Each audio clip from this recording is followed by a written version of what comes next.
إن الحمد لله نحمده ونستعينه ونستغفره ونستهديه ونعوذ بالله من شرور أنفسنا وسيئات أعمالنا من يهده الله فهو المهتدي ومن يضلل فلن تجد له وليا مرشدا وأشهد أن لا إله إلا الله وحده لا شريك له وأشهد أن سيدنا وحبيبنا وعظيمنا محمد بن عبد الله خاتم الأنبياء والمرسلين اللهم صل وسلم وبارك على محمد وعلى آل محمد كما صليت وسلمت وباركت على إبراهيم وعلى آل إبراهيم إنك حميد مجيد إن الله وملائكته يصلون على النبي يا أيها الذين آمنوا صلوا عليه وسلموا تسليما أيها الإخوة الكرام.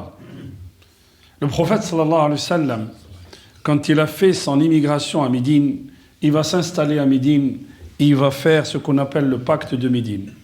Le pacte de Médine voulait que tous les Médinois étaient citoyens. Tous les Médinois, quelle que soit leur confession, étaient des citoyens de la cité-État qui était Médine. Donc qu'il était croyant ou non-croyant, ou les gens du livre, tout le monde se devait protection et secours en cas d'attaque d'ennemis de l'extérieur. Quelques années passent et à la 5e année, il y a une tribu de mercenaires qui sont venus avec 6 000 hommes et 4 000 hommes de Quraysh qui sont venus pour extirper, pour sortir le prophète sallallahu alayhi wa sallam de Médine. Hatihi al-Ghazwa, ça s'appelle Ghazwatul Ahzab. Cette expédition s'appelle Ghazwatul Ahzab. Fi Ghazwatul Ahzab, le prophète sallallahu alayhi wa sallam, ils étaient à peu près à la akthar al-aqwal, ils étaient 997 personnes. Ils étaient 1000 personnes. Les historiens qui nous donnent les statistiques les plus amples, ils nous disent que les compagnons étaient 1000. En face, ils étaient 10 000. Le prophète sallallahu alayhi wa sallam, il décide, sous conseil de ses compagnons, de creuser des tranchées autour de Médine. La bataille passe, ce n'est pas notre sujet aujourd'hui, on en racontera une autre fois, Inch'Allah. La bataille de Khandaq, les coalisés, Allah subhanahu wa ta'ala va envoyer un vent terrible qui va faire lever le camp aux gens en face. Al-Rasul sallallahu alayhi wa sallam, à partir de ce jour, il dit, à partir de ce jour, narzouhum wa la yarzuna. Nous, on va à leur conquête, mais ils ne viendront plus chez nous. Il parle de Quraysh et leurs acolytes. La 6e année, l'année d'après, le prophète sallallahu alayhi wa sallam, il décide d'aller faire l'Umrah. Il décide d'aller faire l'Umrah à la Mecque. Min ghayri silah, sans avoir pris rien, aucun sabre avec lui. Ils étaient justement 1200 personnes, entre hommes et femmes. Ils arrivent aux portes de la Mecque, Al-Hudaybiyah. Les Mecquois les empêchent. Ils leur disent, vous ne rentrez pas. Vous ne rentrez pas cette année. Et ça, c'était contraire aux us et coutumes des Mecquois à l'époque. On interdit à personne de rentrer dans la maison de Dieu. Personne. وَمَنْ دَخَلَهُ كَانَ آمِنًا. Mais eux, ils pouvaient se permettre d'empêcher le prophète sallallahu alayhi wa sallam de rentrer. Al-Hudaybiyah, il y a un pacte que le prophète sallallahu alayhi wa sallam va signer avec les gens de Quraysh. Ils vont l'empêcher, ils lui disent, mais l'année prochaine, nous on sort d'ici, on sort de la Mecque, on te laisse la Mecque, et toi tu vas faire la Umrah. Et le prophète, il signe un pacte qui était en défaveur des musulmans. Dans ce pacte-là, par exemple, si un musulman quittait la Mecque et allait à la Médine, les Médinois, le prophète devait le rendre aux Mecquois. Mais le contraire n'était pas vrai. Si un Médinois quittait le Médine et allait à la Mecque, les Mecquois ne devaient pas le rendre. Pendant qu'il rédigeait le pacte, il y a quelqu'un qui était sous la torture à la Mecque. Il a réussi à fuir à ses geôliers, il arrive enchaîné devant les musulmans qui sont à Al-Hudaybiyah. Les musulmans sont contents, ils disent Allahu Akbar, un de nos frères qui vient de nous rejoindre. Pendant la signature du pacte, le prophète sallallahu alayhi wa sallam dit à celui qui signe avec lui, Suhayl ibn Amr, il lui dit, celui-là, tu me le laisses, et le pacte commence après. C'est-à-dire, s'il y a quelqu'un qui fuit de la Mecque, je te le rends. Mais celui-là, tu me le laisses. Suhayl ibn Amr lui dit, non, le premier par lequel je commence, c'est celui-là, Abu Jandal. Hada Abu Jandal, c'était le fils de Suhayl ibn Amr. Le prophète dit, non, laisse-le-moi. Il dit, non. Sinon, le pacte est caduque, on n'en tient plus parler, on n'en parle plus. Ok, le prophète sallallahu alayhi wa sallam, il lui redonne. Les compagnons ne comprennent pas. Ne comprennent pas comment le prophète sallallahu alayhi wa sallam, il peut redonner un musulman mécréant. Et dans le pacte, il signe quoi? Il signe un pacte de paix pendant 10 ans. Pendant 10 ans, il n'y a pas de harb, il n'y a pas de guerre. Et le prophète sallallahu alayhi wa sallam, il dit aux compagnons, maintenant c'est fini, allez, on se rase la tête, on se désacralise, on rentre à Médine. Personne n'écoute. Le prophète rentre dans la tente, il dit, halak al-muslimoun, les musulmans sont perdus. Et Salama lui dit, mais pourquoi, ya Rasulallah?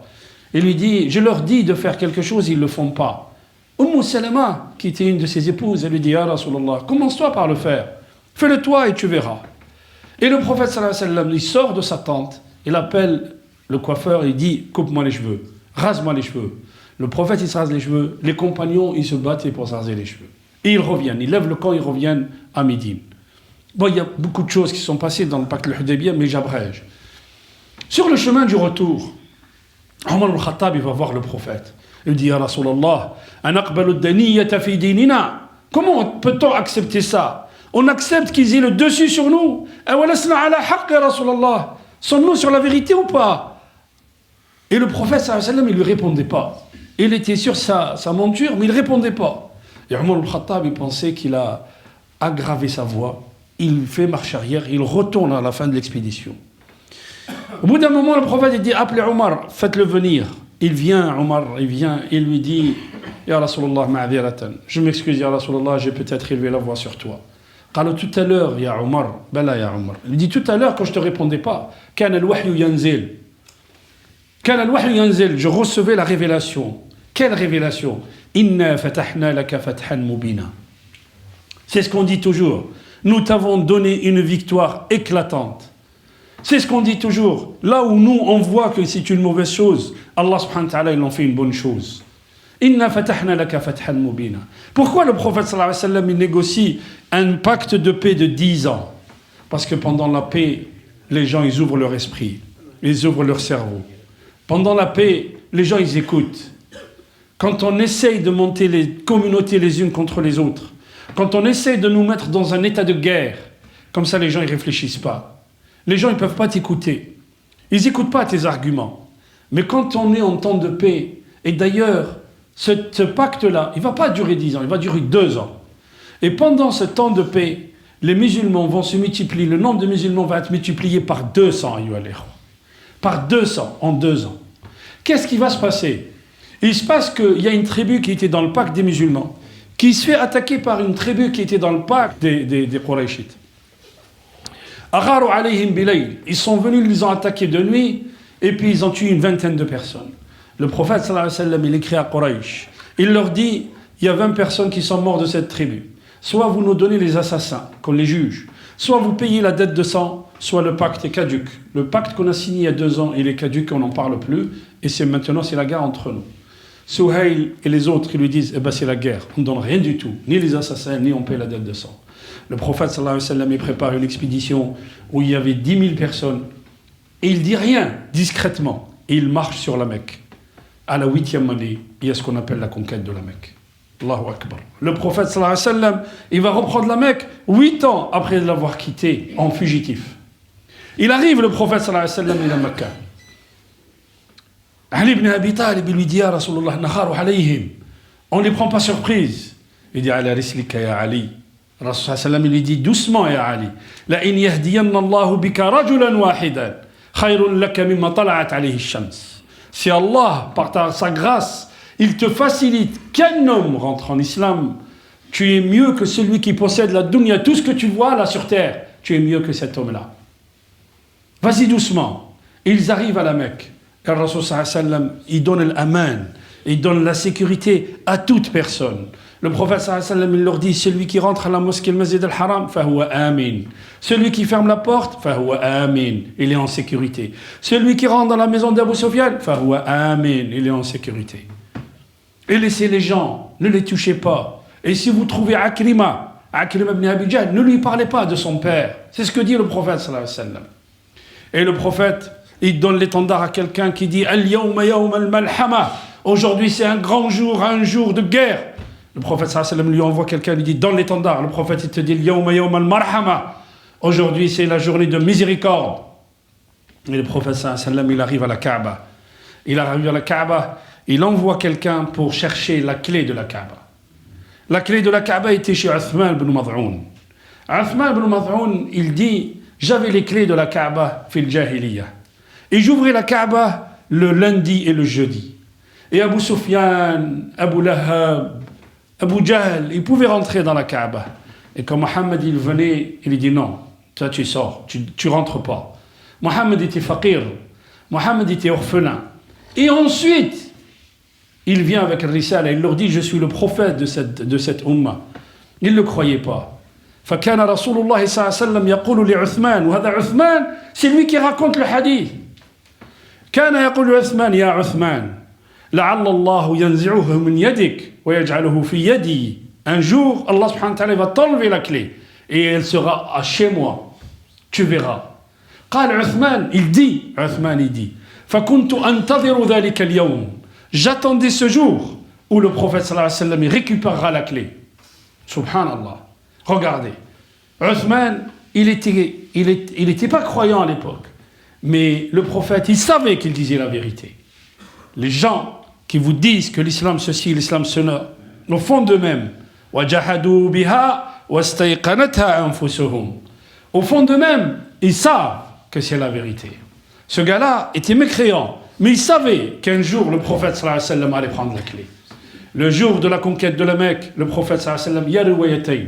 Riwaya al-oula dit il a envoyé Ali ibn Abi Talib. Riwaya thaniya ils disent il a envoyé Omar ibn Khattab pour qu'il ramène la clé de la Kaaba. Et la femme de Uthman ibn Mad'un, elle a entendu juste la voix de Omar ibn Khattab. Elle dit sors, donne-lui la clé.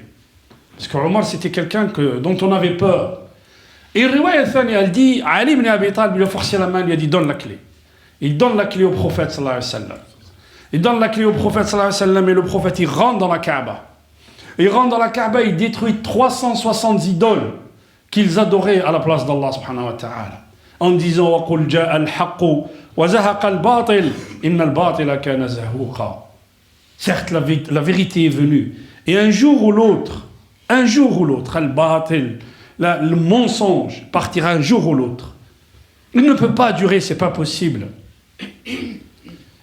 Et le prophète sallallahu alayhi wa sallam, il sort de la Kaaba avec les clés de la Kaaba à la main. يأتيه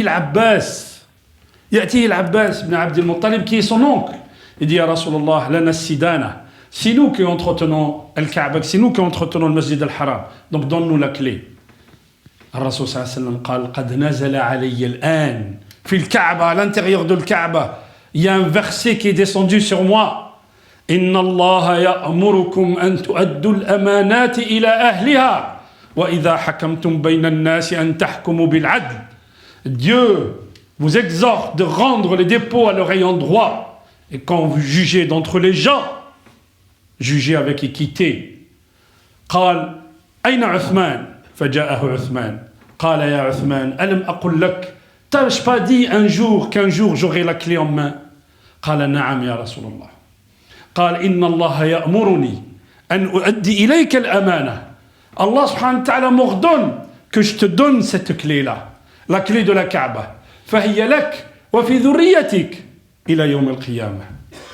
Uthman ibn Mad'un, il n'avait pas d'enfant. C'est son frère qui a repris la clé. Et c'est les enfants, son frère, min bani Shayba, c'est ses enfants qui ont pris cette clé. Et à ce jour, elle est dans cette famille. Al-Rasul sallallahu alayhi wa sallam lui dit لَا يَأْخُذُهَا مِنْكُمْ إِلَّا ظَالِمٌ. Il n'y a qu'un injuste qui peuvent reprendre la clé. Mais regardez, le prophète sallallahu alayhi wa sallam, quand il arrive à la Mecque, il voit que Mecca, le Kaaba, a été reconstruite par les Qurayshites. Et quand elle a été reconstruite, ils ont laissé un arc. Parce qu'ils n'avaient pas assez d'argent pour construire la Kaaba comme elle a été construite à l'époque de Sayyidina Ibrahim. Donc ils ont laissé un arc de cercle pour dire que ça fait partie de la Kaaba.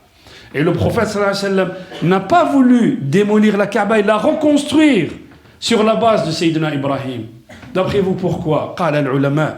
Pour que si tu veuilles, toi, n'importe quel musulman du monde, il veut faire la prière à l'intérieur de la Kaaba, il va le Hijr Ismaïl, il fait la prière à l'intérieur de la Kaaba. Il n'a pas besoin de la clé. إن الله يأمركم أن تؤدوا الأمانات إلى أهلها. إن الله يأمركم أن تؤدوا الأمانات إلى أهلها. الأمانة أيها الإخوة. Le dépôt أيها الإخوة. C'est quoi le dépôt? عندنا أمانة من حقوق الله إلى حقوق العباد. حق الله أمانة في عنقي وحق العباد أمانة في عنقي. Nous avons tous des dépôts. C'est quoi? le droit qu'Allah subhanahu wa ta'ala il a sur nous, que nous l'adorons, que nous fassions la prière, que nous fassions le jeûne, ce qu'Allah subhanahu wa ta'ala nous a ordonné. Mais Allah subhanahu wa ta'ala nous a demandé aussi que nous avons des règles, que nous avons les autres, ils ont des droits sur nous. Si quelqu'un te laisse un dépôt, tu dois lui rendre. Et pourquoi Allah subhanahu wa ta'ala dit وَإِذَا حَكَمْتُمْ بَيْنَ النَّاسِ أَن تَحْكُمُوا بِالْعَدْلِ وَلَا يَجْرِمَنَّكُمْ شَنَآنُ قَوْمٍ عَلَىٰ أَن لَا تَعْدِلُوا اعْدِلُوا هُوَ أَقْرَبُ لِلتَّقْوَى. بَدَنُكَ أَمَانَةٌ, ton corps amana, ton cerveau amana, روحك amana, tes enfants amana, زوجتك amana, ton épouse amana, المجتمع الذي تعيش فيه amana. C'est un dépôt qui est entre tes mains. Tu dois être à la hauteur. Être à la hauteur, tu ne dois pas montrer que l'islam, c'est comme moi je le représente. Quand les gens ils doivent me voir, ils doivent voir la belle image de l'islam. C'est ça l'amana, ayyuha al-ikhwa. L'amana, al-ra'iyya amana. Quand on élit quelqu'un, c'est pas pour qu'il fasse le tyran sur nous. Quand on élit quelqu'un, il est à la disposition du peuple. Quand on va à la mairie ou à la préfecture, la personne qui travaille là, elle travaille pour le peuple. Car c'est le peuple qui la paye par ses impôts.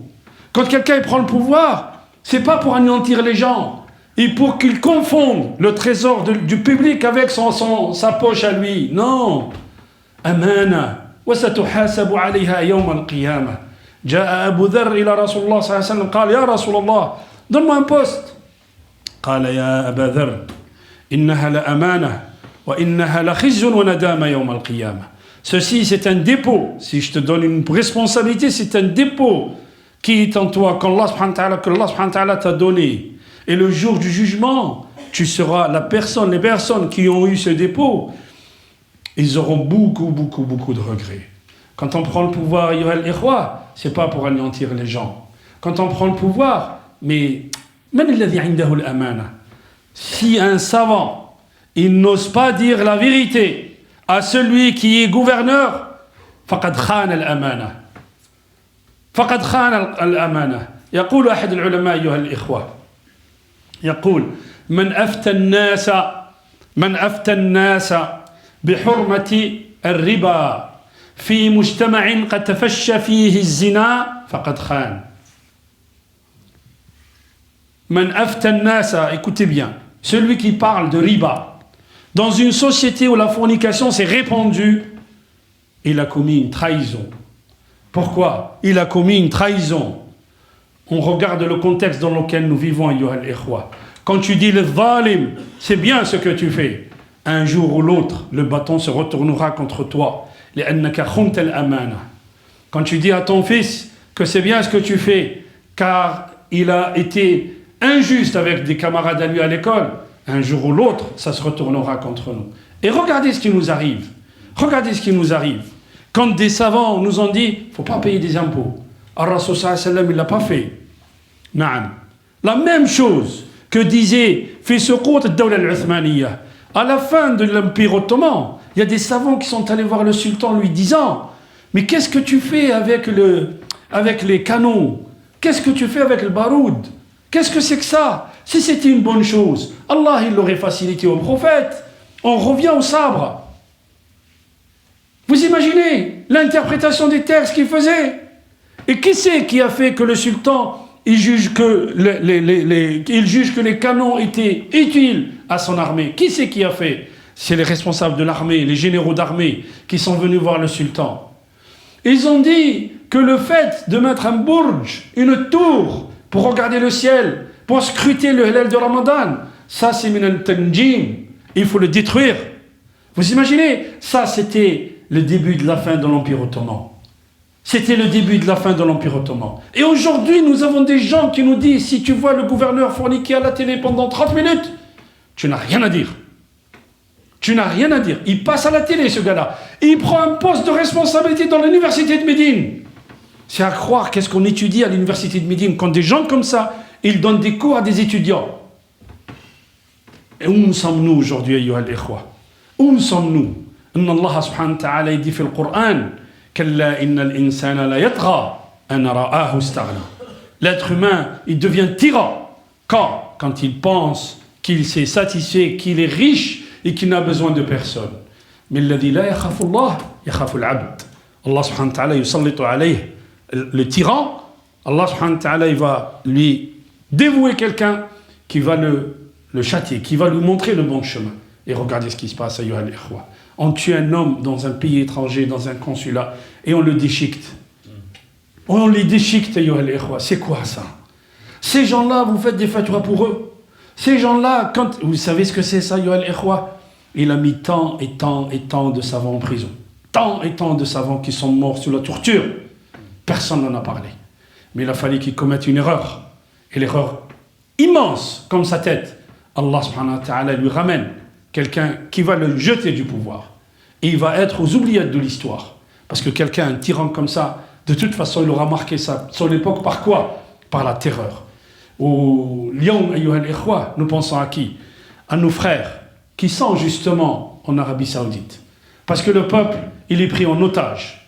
Le peuple, il a peur, il est pris en otage. Faisons un dua pour ce peuple, qu'Allah subhanahu wa ta'ala yarhamuhu. لأن الشعب عظيم أيها الإخوة. Nous connaissons ce sha'b-là, ce peuple-là. والشعب عظيم. وهو الآن في الطاغية. Il est entre les mains d'un tyran. Allah subhanahu wa ta'ala yunajjina minhu. قولوا قولي هذا واستغفر الله لي ولكم استغفروه يغفر لكم إنه هو الغفور الرحيم. بسم الله والحمد لله والصلاة والسلام على رسول الله. أختموا أيها الإخوة. Il y a 2 semaines, il y a une déléguée de la communauté européenne, de l'Europe, qui est partie en Irak. Elle a rencontré, masha'Allah, elle a rencontré le gouverneur de Basra. Le gouverneur de Basra, quand elle arrive, la déléguée, c'est une femme, elle arrive, il met la main derrière lui, comme ça, il lui dit, excuse-moi madame, mais je ne peux pas vous serrer la main. Parce que dans notre religion, on ne serre pas la main aux femmes.